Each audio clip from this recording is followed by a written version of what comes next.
ঘরের সৌন্দর্য বাড়াতে বহুগুণ বাড়িয়ে তোলে ঝকঝকে টাইলস। আমাদের প্রত্যেকটা ঘরেই কিন্তু সবার টাইলস আছে, আর এই টাইলসের এই চমক চিরস্থায়ী কিন্তু হবে না যদি সঠিক উপায়ে এর যত্ন না নেওয়া হয়।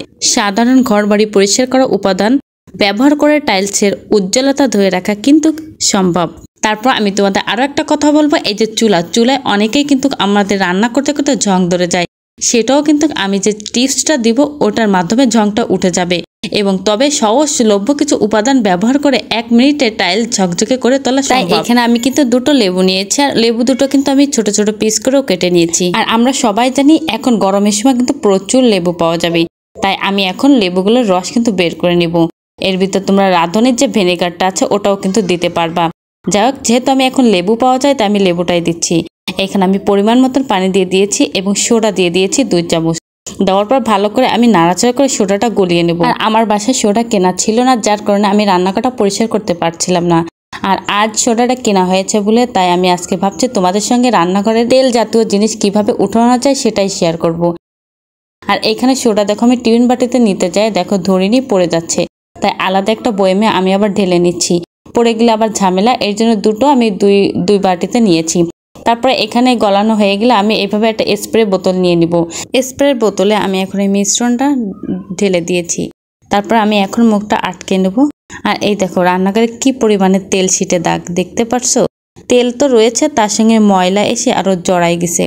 যাই হোক, আমি এখানে স্প্রে মেরে দিচ্ছি। স্প্রে মারার পর দেখো 10 মিনিট পরে রেখে দিয়েছিলাম। তারপরে এরকম আঙ্গুল দিয়ে ডলা দিলেই দেখো কিভাবে ময়লাটা উঠে যাচ্ছে। তোমাদের আবারও আঙ্গুল দিয়ে দেখাচ্ছি, দেখো কিভাবে ময়লাটা উঠে যাচ্ছে। আর যাই হোক, এইদিকে দেখো আমি কিন্তু চুলায় আগে থেকে স্প্রে মেরে রাখছি যেহেতু জংটা যেন উঠে যায়।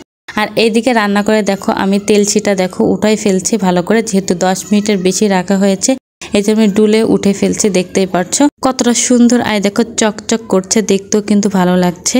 তারপর দেখো এই রান্নাঘরে এখানে অনেক ময়লা হয়েছে, এটাও আমি ঝেড়ে ফেলছি। যেহেতু রান্নাঘরের কাজটাই করছি, যেহেতু এটা ভালো করে আমি ঝেড়ে নিয়ে ফেলেই দিই, তাহলে আরো পরিষ্কার হবে, কোনো ময়লা থাকবে না। তারপর দেখো সম্পূর্ণ রান্নাঘরটা আমি কিন্তু মুছে নিয়ে চলে আসছি। আর এইখানে দেখো আমি গ্যাসের এই সিলিন্ডারও কিন্তু অনেক ময়লা হয়েছে, সেটাও কিন্তু আমি স্প্রে দিয়ে ভালো সুন্দর করে ময়লাগুলো উঠাই নিচ্ছি। তারপরে দেখো এই গ্যাসের সিলিন্ডার কিন্তু আমি সুন্দর করে ময়লা উঠিয়ে নিয়েছি, আর কোনো ময়লা নেই। আর এইখানে আমি দুধ জাল করতে দিয়েছিলাম, দুধ তো কেটে গিয়েছে, কি জন্য কেটে গিয়েছে জানি না। রাত্রে খুব ভালোই ছিল দুধ, এখন কেটে গিয়েছে। যাই হোক, এইখানে দেখো চুলো কিন্তু আমি স্প্রে মেরে দিয়েছিলাম, তোমরা দেখতে পেয়েছো 10 মিনিট হয়ে গিয়েছে। আর আমি এরকম ডলা দিচ্ছি, উঠে যাচ্ছে সব ময়লা।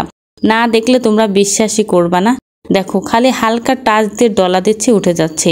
যদি অতিরিক্ত একটু তেলসে ভাব থাকে তাহলে একটু জোরে একটু চাপ দিলে ময়লাটা উঠে যাবে। দেখো আমার এই দুই সাইডে এই দেখো ময়লা রয়েছে, এটা দেখো আমি কিভাবে স্প্রে মেরে আমি উঠাই ফেলছি। মানে এখানে একটা ডলা দিলেই স্প্রে মেরে দিলেই কিন্তু এটা উঠে যাবে, কারণ এটা কি পরিমাণে কার্যকারী না ব্যবহার করলে আসলে বোঝা যাবে না। এই দেখো সাইডে আমার কিন্তু জং ধরা রয়েছে ছোট ছোট, এগুলো কিছুই থাকবে না। দেখো আমি তোমাদের ভালো করে মুছে ডলে নিই, তারপর তোমাদের আমি দেখাচ্ছি যে আমার এই চুলোর যতটা জং ছিল কিছুই নেই। দেখতে পাচ্ছ কিচ্ছুই নেই, সম্পূর্ণ জং তেল জাতীয় কি ছিল সবকিছু আমি উঠাই ফেলছি। আর আমার এই চুলোটা মনে হচ্ছে নতুন কিনে নিয়ে আসছি, কারণ আমি এইভাবে পরিষ্কার করে ফেলেছি। আর এই চুলাটা পরিষ্কার করতে কিন্তু আমার কোনো সময়ই লাগেনি, অনেক দ্রুত আমি পরিষ্কার করে ফেলেছি এই কয়টা জিনিস আমি ব্যবহার করে। যাই হোক, তোমরাও কিন্তু এইভাবে করতে পারো। তারপর এখানে দেখো এই পাশে আমার দুধ কিন্তু কেটে গিয়েছিল। তারপর এটাকে আমি এখন সন্দেশ বানাবো। আলিশার আব্বু বলছে যে সন্দেশ বানাতে, যেহেতু সে বাইরে যাবে এখন, তাকে আমি আগে সন্দেশটা তৈরি করে তারপর আমি আবারও তোমাদের সবকিছু দেওয়ার পর আমি আজ খুন্তি দিয়ে ভালো করে ঘুটিয়ে নেব। আর সন্দেশটা যেন দলা বেঁধে না থাকে, তাহলে কিন্তু চিনির যে মিষ্টিটা ওটা কিন্তু ঢুকবে না, এর জন্য ভালো করে ঝুরঝুর করে নিয়েছি। আর এই বাটিতে কিন্তু আমি সুন্দর করে এখন দেব। তারপর আলিশাপু খেয়ে এখন বের হবে, যেহেতু ও সন্দেশটা খেতে চাচ্ছে। যাই হোক, টেবিলে কিন্তু আমি সন্দেশটা দিয়ে দিয়েছি আর দুটো বাটি দিয়েছি। এখানে আলিশার আব্বু আর ছেলে খাবে, যেহেতু মেয়ে কিন্তু মাদ্রাসায় গিয়েছে, মেয়ে আসলে তখন খেয়ে নেবে। আর আব্বু আসতে লেট হচ্ছে বলে আমি সব ঢেকে রেখেছি। আর অন্যদিকে দেখো আমি সব পাতিলগুলো ধুয়ে রেখেছি। আর এই সাইডে দেখো আমি রান্না করে আবারও চলে আসলাম। এই সাইডে দেখো কি পরিমাণে তেলের সঙ্গে ময়লাটা আসলে কি ধরে আছে আর কি। তারপর আমি স্প্রে মেরে দিয়ে দিয়েছি। এটা আমি 10 মিনিট রেখে দেব এইভাবে। 10 মিনিট রাখার পর দেখো আমি আঙ্গুলতে ডলা দিলেই 10 মিনিট না 5 মিনিট রাখলেও হবে। তারপর দেখো আমি এরকমটা মাজনে দিয়ে এরকম ডলা দিয়েছি, আরও দ্রুত উঠে গিয়েছে। তোমরা এভাবে মাজনিও কিন্তু ব্যবহার করতে পারো। মাজনিটা ব্যবহার করলে হবে কি সুন্দর করে ময়লাগুলো উঠে যাবে। দেখতে পারছো আমার কিন্তু 2 সেকেন্ড মানে কি 2 সেকেন্ডই লাগেছে এই ময়লাটা উঠাতে। আর আমি কিন্তু সুন্দর করে মুছে নিয়েছি। যাই হোক, ভিডিওটা কিন্তু এই পর্যন্তই থাকবে।